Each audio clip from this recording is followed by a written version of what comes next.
하나님 온전히 의지한 하루가 되시기를 축복합니다. 오늘 함께 보실 하나님의 말씀은 욥기 30장 19절에서 20절 말씀입니다. 하나님이 나를 진흙 가운데 던지셨고 나를 티끌과 재 같게 하셨구나. 내가 주께 부르짖으나 주께서 대답하지 아니하시오며 내가 섰사오나 주께서 나를 돌아보지 아니하시나이다. 오늘도 매일 말씀 묵상과 함께하는 우리 제천교회 성도님들을 축복합니다.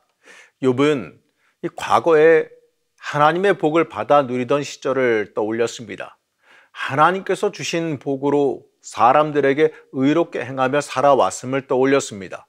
하지만 이 과거는 과거고 지금은 고통스럽고 힘든 상황에 처해 있습니다. 오히려 이 영광스러운 과거를 떠올리니 현실이 더 비참하고 고통스러워집니다. 오늘 말씀은 이러한 이 비통한 심정으로 행하는 탄식을 담고 있습니다. 욥은 먼저 자신을 업신여기는 사람들이 누구인지를 말합니다. 먼저 욥은 이 최하층민들이 자신을 조롱한다라고 말합니다. 이 사람들은 동네에서 추방되어 사람 대접도 받지 못하던 사람들입니다. 이 비열하고 각종 악한 일을 일삼는 사람들입니다. 바로 이러한 사람들이 욥을 조롱하고 있는 게 현실이지요. 이러한 상황이 무엇을 말하겠습니까? 욥의 위상이 이제 이 최하층 천민 수준보다도 못한 밑바닥까지 추락했다는 뜻입니다. 이어진 내용을 보게 되면 그들이 욥을 얼마나 멸시하고 천대인지를 알 수 있습니다. 한마디로 욥이 되는 대로 막 사는 사람들이 마음껏 희롱하고 천대할 수 있는 대상이 되었다는 사실입니다. 여기에 대해서 욥은 하나님께서 그렇게 하셨기 때문에 자신이 이렇게 비참한 신세가 됐다고 말합니다. 15절 말씀입니다. 나는 두려워서 벌벌 떨고 내 위험은 간 곳 없이 사라지고 구원의 희망은 뜬구름이 사라지듯 없어졌다. 세상 영광이 가득했던 욥이 이제는 천하디 천한 모습으로 변했습니다. 이제 욥은 초점을 하나님께로 전환합니다. 한때 욥을 지키시고 엄청난 복을 누리게 해주셨던 하나님께서 지금 이런 이 모진 고통을 주고 계신다라고 항의합니다. 19절에서 욥은 이렇게 말합니다. 하나님이 나를 진흙 속에 던지시니 내가 진흙이나 쓰레기보다 나을 것이 없다. 한때 엄청난 재산과 많은 자녀들도 주셨고 왕처럼 분에 넘치는 영광을 허락하셨던 하나님께서 욥의 인생을 진흙에 던져버리셨다라고 한탄합니다. 이 죽을 지경까지 내몰아서 밤마다 이 뼈를 깎는 아픔이 떠나지 않게 하셨다라고 항변합니다. 여기서 욥은 다시 한번 하나님은 복을 주시는 분이면서 고통의 궁극적인 원인이 되신다는 사실에 주목합니다. 욥이 1장 21절에서 고백한 놀라운 고백이 있습니다.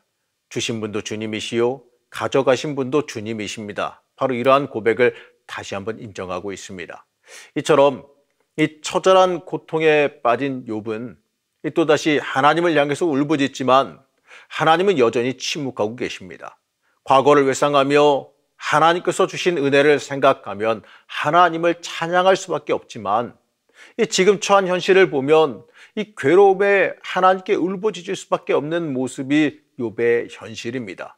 그래서 더 어쩌면 우리의 모습과도 닮은 듯합니다. 우리도 연약하여서 하나님 앞에 늘 넘어지는 모습을 지니고 있습니다. 하지만 그래도 끝까지 하나님 붙잡는 욥의 모습을 우리도 끝까지 닮아갈 수 있어야 됩니다. 그게 생명이기 때문에 그렇습니다. 욥은 하나님의 침묵 앞에서 또다시 탄식하며 절규합니다. 하나님의 침묵 앞에서 욥은 고통과 막막함만이 남아있기 때문에 그렇습니다. 이 많은 주석가는 욥기 30장을 주석하면서 예수님의 생애의 예표라고 주석합니다. 욥의 생애 전체를 간단하게 말하면 이렇습니다. 왕같이 행복하고 존귀했던 옛날에 이 견디기 어렵고 부당한 고통과 수치로 떨어진 겁니다. 그리고 결론적으로 다시 회복과 갑절의 복으로 마무리되어집니다. 이러한 이 구조가 예수님의 공생애와 부활 승리를 떠올리게 만들기 때문에 그렇습니다. 욥의 인생이 지금 행복에서 고통으로 추락했다고 할지라도요, 우리는 욥의 결말, 그가 회복될 것을 알기 때문에 크게 염려하지 않고 욥기를 읽어나가는 겁니다. 하나님께서 끝까지 순전한 믿음을 지킨 욥에게 더 큰 복과 은혜로 다시 인생 역전시켜 주실 것을 잘 알고 있기 때문에 그렇습니다. 예수님의 십자가 순환도 이 뒤이어 찾아올 부활의 영광을 우리가 미리 알고 있습니다. 우리도 예수님의 십자가 순환을 읽어가면서 이 뒤이어 찾아올 부활의 영광을 알고 있기 때문에 걱정보다는 감사와 은혜로 읽어나가게 되는 겁니다. 사랑하는 성도 여러분, 우리의 인생도 이와 같습니다. 우리의 삶이 이 고난으로 추락했을지라도 너무 상심하지 말아야 됩니다. 끝까지 믿음으로 인내하며 하나님 붙잡아야 됩니다. 끝까지 신실한 사람은 하나님께서 잊지 않고 기억하십니다. 하나님은 우리의 인생에도 또 다른 역전을 준비하고 계십니다. 18세기 프랑스에서 있었던 일입니다. 어느 날 이 구두 수송공이 구두를 만들려 이 책상 위에 작은 송곳을 하나 놓아뒀습니다. 당시 9살이던 이 구두 수송공의 아들이 그 송곳으로 아버지를 따라 이 가죽에 구멍을 내보려다가 일이 잘못돼서 안타깝게도 시각장애인이 됐습니다. 어쩔 수 없이 시각장애인 학교를 다니게 됐습니다. 그러나 그 당시에 시각장애인을 위한 글씨가 없었기 때문에 이 제대로 된 교육이 쉽지가 않았습니다. 이 일을 겪으면서 자란 이 아이는 시각장애인이 책을 읽을 수 있는 방법을 고민하게 됩니다. 그 고민 끝에 점자책을 만들어냈습니다. 바로 종이에 송곳으로 구멍을 뚫어 글자를 새겨 넣는 방법입니다.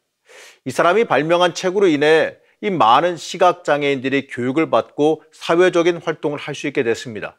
이 점자를 발명한 사람이 루이 브라이유라는 사람입니다. 자기 눈을 빼앗아갔던 그 원수 같은 송곳으로 시각장애인들에게 희망을 주는 점자책을 만든 겁니다. 그래서 이 책을 브라이유의 이름을 따서 이 브라이유 북이라고 부릅니다. 사랑하는 성도 여러분, 우리의 삶에도요, 우리를 괴롭히는 송곳이 분명히 있을 겁니다. 그러나 이 송곳이 우리에게 어떠한 영향을 미칠 것인지는 각자의 선택에 달려 있습니다. 이 브라이유의 눈을 상하게 했던 그 송곳이 시각장애인들에게 희망을 안겨줬습니다. 상한 눈이 이 송곳으로 인해 실명하고 그 송곳으로 점자책을 발명해서 시각장애인에게 희망을 안겨준 것, 이러한 역전의 역전을 거듭하는 것이 우리의 삶에도 적용되지 않으리라는 법이 어디 있겠습니까? 욥의 이 불같은 고난을 바라보면서 우리도 그 속에서 이러한 회복의 소망도 함께 읽어 나가야 됩니다. 고난은 함부로 이야기하기엔 좀 어려운 주제입니다. 하지만 우리의 인생에서 피할 수 없는 것이 고난입니다. 우리는 이 고난과 어려움을 마주할 때 그 뒤에 따라온 하나님의 회복의 소망도 품어야 됩니다. 하나님은 우리가 고난 중에 있을 때에도 우리와 동행하십니다. 우리가 이 고난 중에 바로 서기를 바라시며 우리의 고난을 안타까워하십니다. 우리는 이 고난의 자리에서 온전히 하나님의 사람으로 바로 서기 위해서 항상 신실하기 위해서 힘써야 됩니다.